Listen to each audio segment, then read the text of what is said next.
سال 2025 میں رمضان المبارک کا آغاز کب ہوگا؟ عید الفطر کی ممکنہ تاریخ کیا ہو سکتی ہے؟ چاند، روزے اور موسم کی پیشگوئی بھی سامنے آ گئی۔ آئیے آج کی ویڈیو میں تمام تفصیلات آپ کے ساتھ شیئر کرتے ہیں۔ السلام علیکم، یہ روزنامہ اسلام آفیشل ہے۔ ناظرین، ایک انتہائی اہم خبر، رمضان المبارک کے آغاز اور اختتام کے حوالے سے بڑی پیشگوئی سامنے آ گئی ہے۔ ماہرین فلکیات کا کہنا ہے کہ اس سال رمضان المبارک کا چاند 1 مارچ ہفتے کی شام نظر آنے کا قوی امکان ہے۔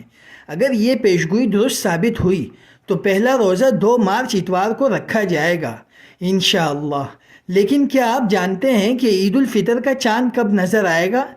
ماہرین فلکیات کے مطابق 30 مارچ اتوار کو عید کا چاند دکھائی دینے کا امکان ہے، جس کا مطلب ہے کہ پاکستان میں 31 مارچ پیر کو عید الفطر منائی جا سکتی ہے۔ لیکن کیا یہ اندازے درست ثابت ہوں گے یا پھر ایک بار پھر رویت ہلال کمیٹی اور فلکیاتی ماہرین میں اختلافات ہوں گے؟ دوسری طرف رمضان المبارک کے دوران موسم کیسا رہے گا؟ چیف میٹرولوجسٹ سردار سرفراز کی بڑی پیشگوئی سامنے آ گئی۔ کراچی کے شہری ہو جائیں ہوشیار، کیونکہ رمضان کے پہلے دنوں میں موسم خوشگوار رہے گا، لیکن 20 مارچ کے بعد گرمی کی شدت میں اضافہ ہو سکتا ہے۔